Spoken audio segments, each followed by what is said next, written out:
મિત્રો સાસુ હોય ને તો મારા સાસુ છે ને એવા, કેમ કે આજે સાસુએ છે ને મને એકદમ ખુશ કરી દીધી અને બા પણ એકદમ ખુશ છે મારા સાસુ.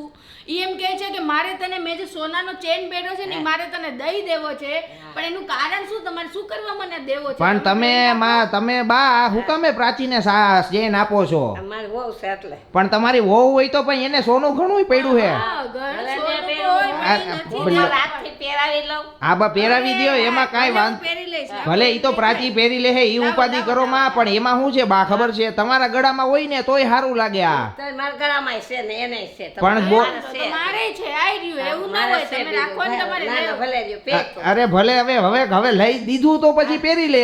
એટલે મિત્રો મારા આ પ્રાચીના ગઈઢા સાસુ એટલે કે મારા બાઈએ હે ને પ્રાચીને સોનાનો ચેન ગિફ્ટમાં આપ્યો છે. એટલે પ્રાચી આજે ખુશાલ લાગે છે કે હું ખુશાલ તો છું, પણ આ તમે કેટલો આ તો મોંઘો હશે એ સોનાનો બધે ભાવ ભાવ જેટલો અત્યારે. હોય એટલો. એ આપણે મોંઘો છોકરી વહુથી હું હોવો. હા આ વસ્તુ વિચારવાની છે. જો આ ગઈઢા બા છે એને કીધું કે વહુથી મોંઘું શું હોય. ઈ તો છે જ ને, વહુ જ જે છે ને ઈ તમારું ઘર અત્યારના ટકાવીને રાખે છે, બાકી બીજું કોઈ નથી રાખતું. વહુ દીકરી ઈ બી દીકરી જ છે, બીજા ઘરની, પણ વહુ તરીકે આવી છે તો ઈ તો તો પણ બા એમ નહીં, પણ આ તમારી વહુ ઉપર તમને આટલો બધો પ્રેમ આવી ગયો. મને બહુ પ્રેમ છે. અમારી દીકરી છે ને વિશેષ પ્રેમ છે. બોલો મિત્રો, અત્યારે મારા બાઈએ છે ને પ્રાચીને સોનાનો ચેન ઈ કે ઈ મારા ગળામાં છે, ઈ કે તું તારા ગળામાં પહેર ને તો વધારે સારો લાગે, એટલે એને ઉતારીને સીધો પ્રાચીને પહેરાવી દીધો મિત્રો. એટલે પ્રાચીને કદાચ આવા ગઈઢા સાસુ તો કદાચ મળે જ નહીં એમ. મળે જ નહીં. અને મયડા કોઈને કદાચ મયડા હોય ને તો મને કહેજો તમે કે આ રીતનું મને પ્રેમ કરે છે સાસુ. અને બીજી વાત ઈ છે કે આ કેટલું અત્યારના સોનાના ભાવ જોવો તમે, કોઈને દેવા માંગતું નથી. સોનું જે ક્યાંક દેખાણું હોય ને તો એ ઝપાટ કરીને લઈ લે, પણ આ તો મને ગિફ્ટમાં મળ્યું એટલે મારા માટે આનાથી મોટી વાત કોઈ કહેવાય જ નહીં. કે સાસુ હોય ઈ વહુને આપે, વહુ દીકરીઓને બધા આપતા હોય બધી વસ્તુ, પણ સાસુ વહુને આપે ઈ બહુ મોટી વાત વહુને જ કહેવાય. આપવી પડે. વહુના રોટલા ખાવા છે. હા વહુના રોટલા ખાવા હોય તો વહુ ખાવા છે. હાજા માંદા વહુ હાજા કરશે, દીકરી નહીં આવે. ઈ તો સાચી જ વાત છે, પણ તોય તમે આપ્યું એટલે મને તો બહુ જ ગમ્યું અને બહુ જ ખુશી થઈ. અને તમે આવ્યા એટલે મને તો આમ રોમ તને તો મજા જ આવે ને કા સોનાનો ચેન આપે તો પછી બા આવે તો કોને ન ગમે.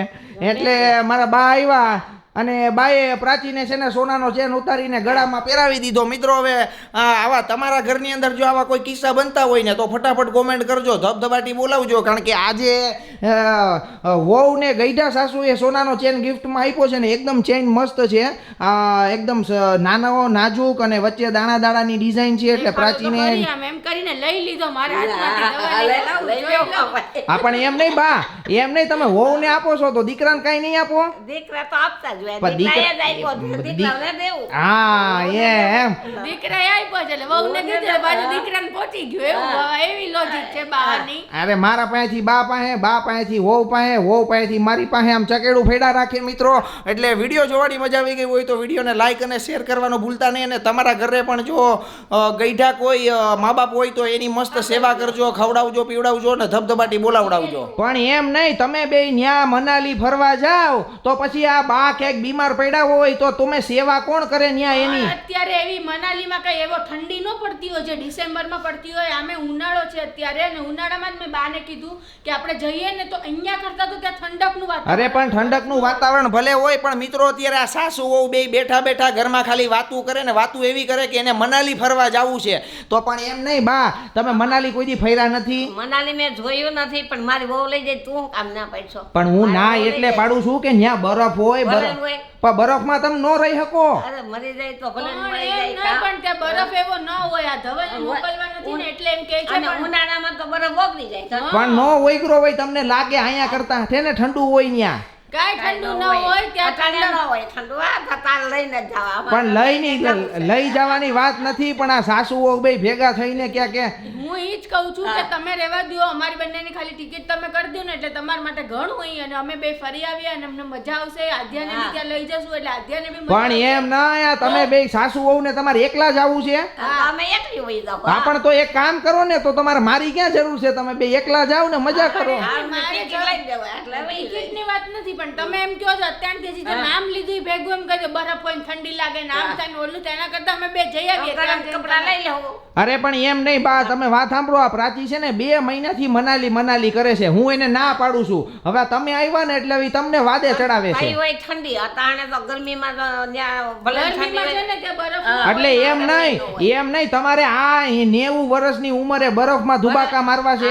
હા જાવ હા, તો- પછી મારે ક્યાં આવવું છે પછી- જાવ ઉપર તઈ ઉપર વહી જાવ તો પછી ન્યાય બરફ હોય.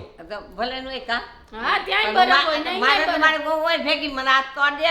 લ્યો બોલો લ્યો મિત્રો, વિચાર કરો કે આ સાસુઓ બે ભેગા થઈને મનાલીમાં બરફમાં ધુબાકા મારવાની વાતો કરે છે.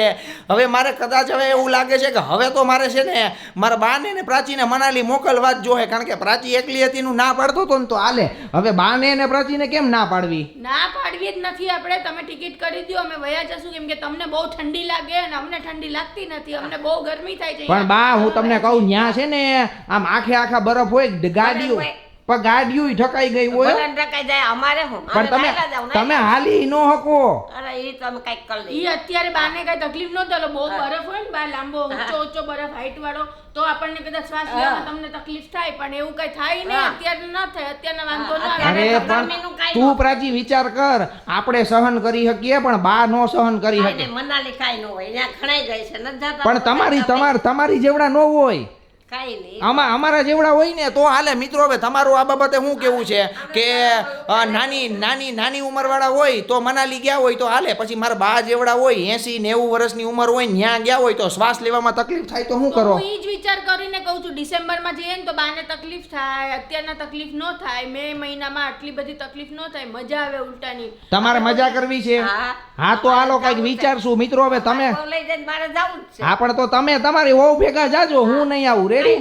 કાંઈ નહીં, અમે બે જવું. હા વાંધો નહીં. હાલો આ સાસુ વહુને છે ને મનાલી મોકલી દઉં. તમારું આ બાબતે શું કેવું છે ફટાફટ કોમેન્ટ કરી દો. મિત્રો આજે મારા બા છે ને પ્રાચી માટે ખાંડના લાડવા બનાવે છે. ટકા લાડુ કે નહીં, ટકા લાડુ બનાવે છે ને પ્રાચીને આજે એકદમ આરામ છે, પાછળ ઊભી ખાલી જોવે છે. પણ અને આવડતાનું એટલે ઊભા જોવું જ પડે. આમાં બધા પણ શું કરવું અમારે દૂધકું થઈએ ને તો બગડી જાય. એટલે જો મારા બા બનાવે છે અત્યારે આપણા ટકા લાડુ કે જે ઓલા ખાંડના લાડુ કે ને આપણે જે ઓલા ચણાના લોટ. ચણાના લોટના લાડુ બનાવે છે મસ્ત. અમે મગજના લાડુ કહીએ. તમે મગજના, આના ઘણા બધા નામ છે, ખાંડના લાડુ, ટકા લાડુ, મગજના લાડુ.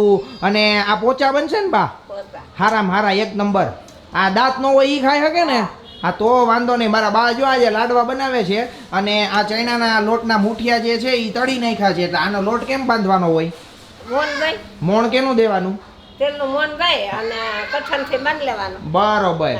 એટલે પછી તળી નાખવાના, પછી આમાં ખાંડની ચાસણી લેવાની અને ઘી બી નાખીને જો અત્યારે આ લાડવા તૈયાર કર્યા છે. જોઈ લ્યો બા બનાવે છે ધબધબાટી. અને પ્રાચીને આજે એકદમ આરામ છે, કારણ કે પ્રાચીમાં જે આજે બા લાડવા બનાવે છે અને પ્રાચીને આ ટકા લાડુ બહુ જ ભાવે પાછા. મને ભાવે બહુ, પણ બનાવતા નથી આવડતા, એટલે મને ખબર નથી કે આમાં કઈ રીતના બને. પણ આજે બા બનાવીને હું જોઈ લઉં છું, પછી બીજી વાર હું ટ્રાય કરીશ.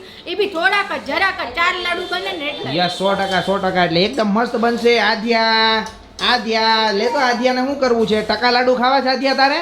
ટકા લાડુ, ખાવું છે આધ્યા? ટકા લાડુ, મીઠા લાડુ કોણ બનાવે? બા બનાવે. બા બા બનાવે? દાદી તને ગમે? દાદી જો અત્યારે ચૂરમાના લાડવા, ચૂરમાના નહીં ટકાના લાડુ અત્યારે તળાય છે અને લાડવા બને પછી તમને બતાવું. તો આ મારા બા હે ને જો આ મુઠિયા તળીને સીધા હાથે છે ને પાછા એને ભૂકો કરવા માંડ્યા. તો હાથમાં ગરમ નથી લાગતા તમને? શું લાગે આ ગઈઢા સાંભળા કાંઈ ન લાગે. જોજીને ગઈઢા ચામડામાં કાંઈ ન લાગે. આ નવી બાયુના હાથ છે ને હજી કૂણા હોય ને. પણ આ હોય ને એટલે એમ જ હોય ને, જેમ તમને એક્સપિરિયન્સ આવે, જેમ તમને જીવનમાં આગળ નવા શું કહેવાય એને સ્ટેજમાં તમે પહોંચો ને પછી કાંઈ ન થાય. કાંઈ ધીરે ન થાય. અમે લગન પહેલા મને બહુ થતું કે હું કાંઈ કામ નથી કરતી ને મને હું કેમ કરીશ. હવે બધું કરવા માંડી હા, ગઈ. હવે દેખાય નહીં પણ ખબર ન પડે. યસ એટલે જો અત્યારે મુઠિયા બધાય તળાઈ ગયા છે. હવે મિક્સરમાંનો ભૂકો કરવાનો છે. મિક્સરમાં ભૂકો કરવાનો છે. અડધો આમાં કરી નાખો. તો અમારે જો આ ચાસણી લેવાઈ ગઈ ને ચાસણી લેવાઈ ગઈ પછી જો અત્યારે લાડુ અત્યારે બધું મિક્સિંગ થઈ રહ્યું છે. તો હવે હું તમને શું કહું છું કે આ લાડવાને પોચા કરવા હોય તો શું આ કરવાનું? પોચા જ થાય. પણ એમ નહીં, એનું જરા ચાસણી નરમ લેવાની. તે નરમ એટલે તારથી લેવી પડે. હા, તારથી લેવાની. કેમ કે ઘણી જગ્યા છે ને તો આમ મારવાનું તોય ન તૂટે, એવા લાડુ થઈ એ ગયા. પણ વધારે આવી ગયું હોય. એટલે ચાસણી છે ને નરમ રાખવાની. આમાં મેઇન હા, મેઇન એકદમ ઓલ કરવું પડે. બાએ તો આને કહી કરવા દીધું. દેવું પડે. એમની બાએ તો કહી દીધું કે ચાસણી નરમ રાખવાની. હવે નરમ કેમ રાખવાની ને ઈ પાછી ખબર નથી કે કઈ રીતના નરમ આ કરે. જો આમ કરીને ક્યાં અહીંયા બતાવો મને. અહીંયા આમ કરીને હા. એટલે એકદમ તાર થાય ને તો બહુ આવી હા. જાય પછી ઢીલો તાર થાય ને ઢીલો તાર એટલે આમ- થાય ને આમ- આમ આપણે ચો- એમ માનવાનું કે માપે આવે આંગળી આપણી ચોટવી ન જોઈ. હા માપે અને તો માપે જો ચીકણું રહેવું જોઈએ આંગળીએથી ભરીને તો રકેબી લઈને એની માથે આમ ટીપું પાડી પછી ટીપું આમ હલાવી એટલે ટીપું હલે નહીં ને તો બહુ આવે જરીક ટીપું હલવા માંડે ને તો મોરી આવે આજે મિત્રો પ્રાચીને આરામ જોઉં ખાલી એકદમ આમ નેટ આરામ છે એને ખાલી લાડવા તૈયાર થયા જ ને જો આ ટકા લાડુ એકદમ મસ્ત તૈયાર થઈ ગયા છે ફૂલ ઘીમાં લથપથી પ્રાચીને ખાલી ખાવાના જ છે એના જેવું છે. હવે ચાખી લઉં હું. આ તો ચાખી લે ચાખી લે. એમની પણ હવે ચાખીશ ને એટલે ઘણા બધા આપણને કોમેન્ટ કરશે કે તમે પેલા ભગવાનને ધરાવો તો અમે ભગવાનને ધરાવી દીધું છે એ બી તમને બતાડશું પણ હવે હું ચાખી લઉં કેમ કે ભગવાનને ધરાવે યસ ભગવાનને પેલો લાડવો બન્યો ને એટલે પેલો લાડવો જ ભગવાનને ધરી દીધો તો ને અત્યારે જો બા એકદમ મસ્ત ગોળ ગોળ ગોળ લાડુ અત્યારે વાળે છે અને ઘીમાં ફૂલ લથ પચ છે એકદમ જોઈ લ્યો કેવા બન્યા પ્રાચી. બહુ બહુ મસ્ત બન્યા છે એકદમ કુણા કુણા માખણ જેવા સોફ્ટ યસ અને એમાં જો આ ગરમા ગરમ હોય ને એટલે ખાવાની વધારે મજા આવે અને કારીગર કેવા છે અમારા લાડવાના એ ખાસ કરીને કોમેન્ટ કરજો મારા બાઈએ જો આજે લાડવા ધબધબાવ્યા છે અત્યારે અને લોટ છે ને પાછો આવો કહણીને હે ને આમ થાબડવાનો એટલે થાબડી એટલે શું થાય બા ખાવડે એટલે ખાવડી બેઠા. લાડવા મસ્તી ના થઈ જાય લાડવા મસ્તીના થઈ જાય ને હા તો વાંધો નહીં ચાલો મિત્રો જો અમારા બાના હાથના ખાંડના લાડવા એટલે કે ટકાના લાડવા કેવા એટલે કે લાગ્યા મગજના લાડવા કેવા લાગ્યા તમે જલ્દી કોમેન્ટ કરીને કહેજો ને તમે કઈ પદ્ધતિ બનાવો છો એ બી મને કોમેન્ટ કરીને કહેજો બીજી વાર એવું હોય તો એ રીતના હું ટ્રાય કરીશ પણ આ લાડવા તમને જરૂર ભાવશે એટલે આ રીતના તમે ટ્રાય કરજો નો 100% એટલે મજા આવે એવા લાડવા બન્યા છે ચાલો હવે હું 8-10 લાડવા ઉલાડી જાઉં અને ધબધબાટી બોલાવી જાઉં 8-10 તો નહીં ખાઈ જાઉં બા ખાઈ જાઓ આ તો વાંધો નહીં તમારા હાથની મીઠાશ હોય ને એ અલગ હોય પાછી એટલે વિડીયોને લાઈક કરો શેર કરો અને ધબધબાટી બોલાવો.